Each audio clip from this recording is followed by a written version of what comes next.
Commence bien. À l'âge de 18 ans, suite à un accident terrible, je dois bien me rendre à l'évidence, je ne serai pas footballeur professionnel. C'était mon plus grand rêve, je mangeais, je dormais pour ça, je vivais pour ça plus largement, mais malheureusement, tout venait de s'écrouler à la suite de cet accident. Je me suis donc retrouvé face à une problématique. Pour la première fois de ma vie, je me suis posé la question, en fait, c'est quoi le sens de ma vie? Et plus largement, qu'est-ce que je vais faire plus tard? C'est quoi le métier? Est-ce qu'il y a un sens qui fait que aujourd'hui je suis sur cette terre pour faire un truc? Donc, en quête de réponses et d'exploration, je me suis dit, ok, on va essayer de trouver des réponses.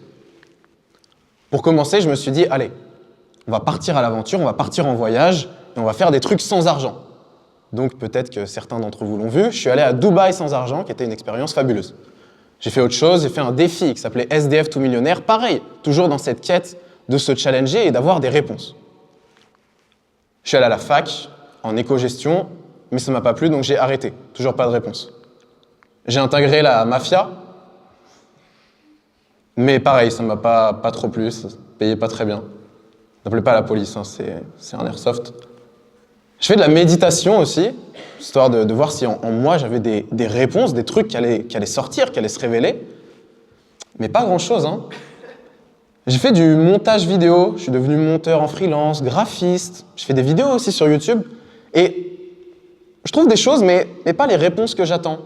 Je deviens serveur aussi, mais bon, bref, toujours pas. Et en fait, je suis face à un premier paradoxe qui est que, à l'âge de 10 ans, je sais exactement ce que je veux faire de ma vie, mais pourtant, je connais rien en fait à la vie.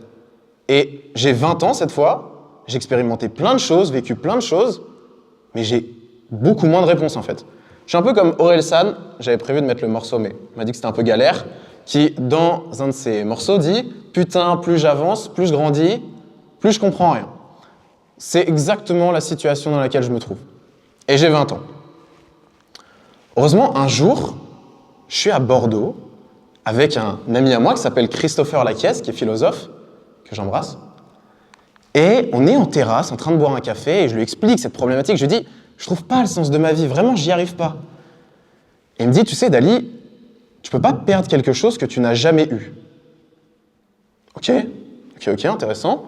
Et plus largement, il me dit, perdre le sens, c'est croire l'avoir un jour détenu, sans jamais se douter qu'il n'a rien à voir avec une possession. Alors, il faut un petit peu de temps pour réaliser les implications qu'a cette réponse, ce qu'il me dit.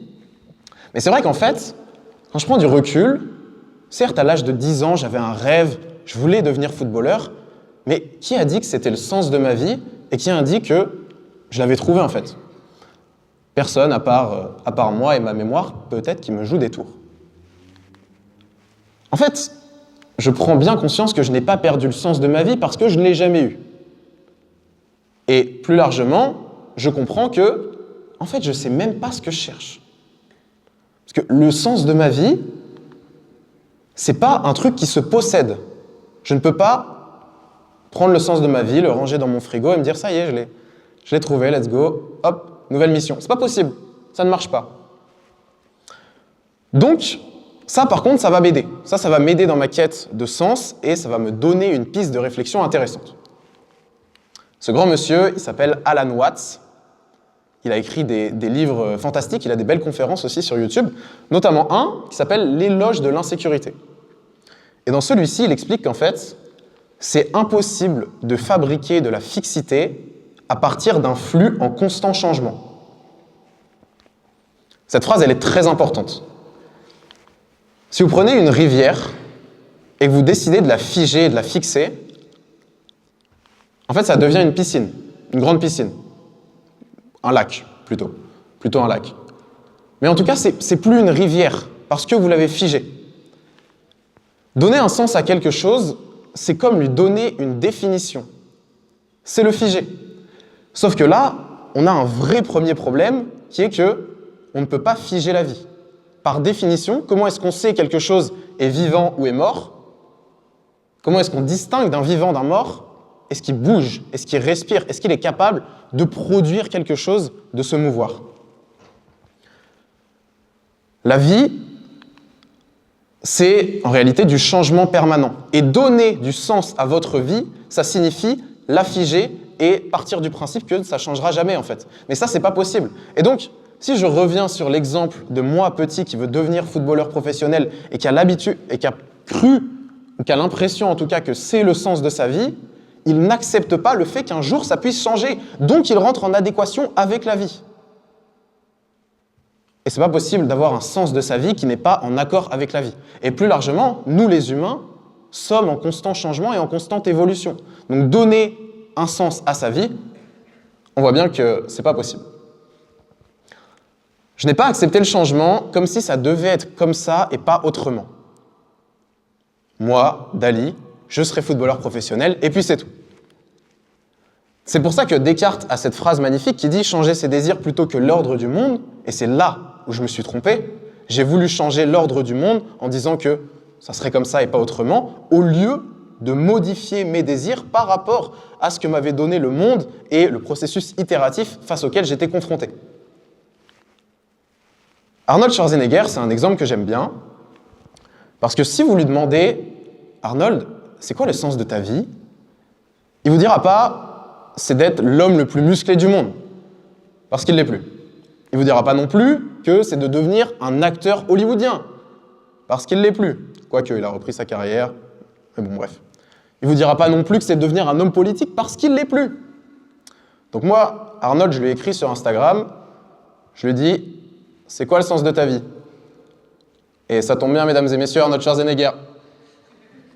Il ne m'a pas répondu. Mais, heureusement, il a quand même laissé une petite trace à ce sujet. Il a dit « moi, le sens de ma vie, c'est pas simplement d'exister, de survivre, mais c'est d'avancer, de s'élever et de se conquérir. » Là, Arnold, il est malin. Pourquoi est-ce qu'il est malin? Parce qu'il a compris et il a donné un sens à sa vie qui n'est pas en opposition avec celle-ci, parce qu'elle est en accord avec le changement et qu'elle peut s'exprimer de plusieurs façons différentes.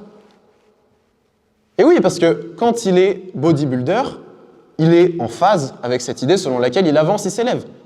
Si, selon lui, c'est ce qu'il ressent, ça fait sens. Pareil pour devenir acteur et homme politique.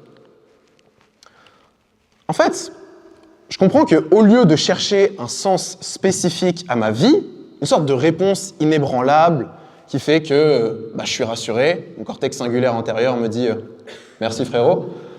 Ça, c'est les rêves de neuroscientifiques, c'est un peu compliqué. Je devais chercher une mission qui pouvait s'exprimer de plusieurs façons et s'adapter au changement. Et là, j'ai quelque chose de très intéressant. Avant cette conférence, ça c'est ma mère, elle est très belle. Avant de faire cette conférence, je lui ai demandé « Maman, c'est quoi le sens de ta vie ?» Et il était 22h, même peut-être plus, donc elle m'a dit « Tu me saoules avec tes questions philosophiques. » Mais, juste avant d'aller se coucher, elle m'a quand même répondu « En fait, moi, c'est simple.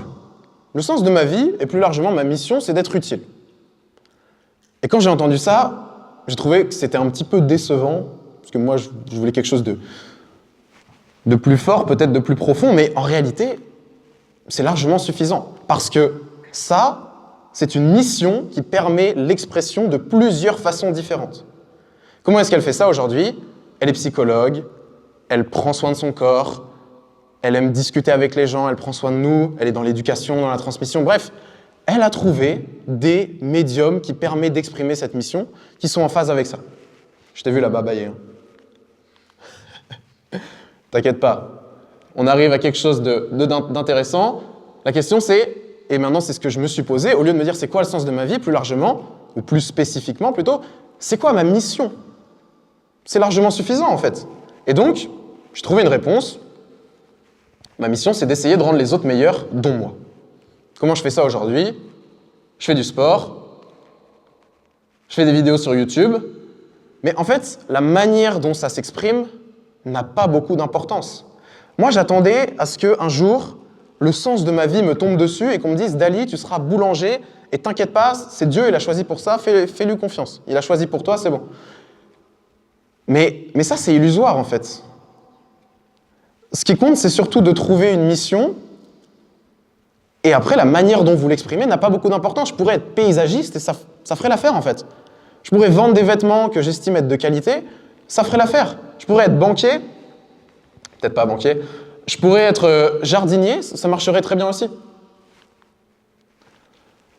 Attendre de trouver le sens de sa vie, en réalité, c'est souvent une immense excuse pour ne pas avoir à s'élancer. Et j'étais justement dans cette recherche parce que, comme mon rêve s'était écroulé, je ne pouvais pas l'accepter en fait, c'était trop dur. Donc il fallait que je me raccroche à des excuses, à des choses qui me permettaient de le justifier.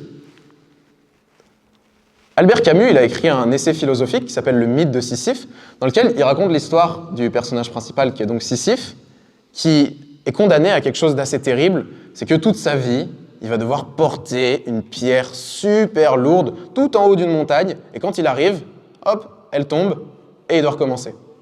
Et ça toute sa vie. Compliqué. Maintenant, Sisyphe, ça peut paraître contre-intuitif, mais il n'est pas si malheureux que ça. Pourquoi est-ce qu'il n'est pas si malheureux? Parce que Sisyphe, il a une mission. Alors certes, elle n'a pas beaucoup de sens, mais au fond, il n'en sait pas grand-chose. Mais il a une mission, et donc il la réalise tous les jours. La différence que vous avez avec Sisyphe, la chance que vous avez comparée à Sisyphe, c'est que vous êtes en mesure de choisir votre mission. Et ça, c'est un beau cadeau.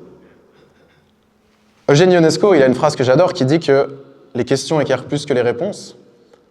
Et donc désormais, la question que j'ai envie de vous poser, c'est quelle est votre mission? Merci.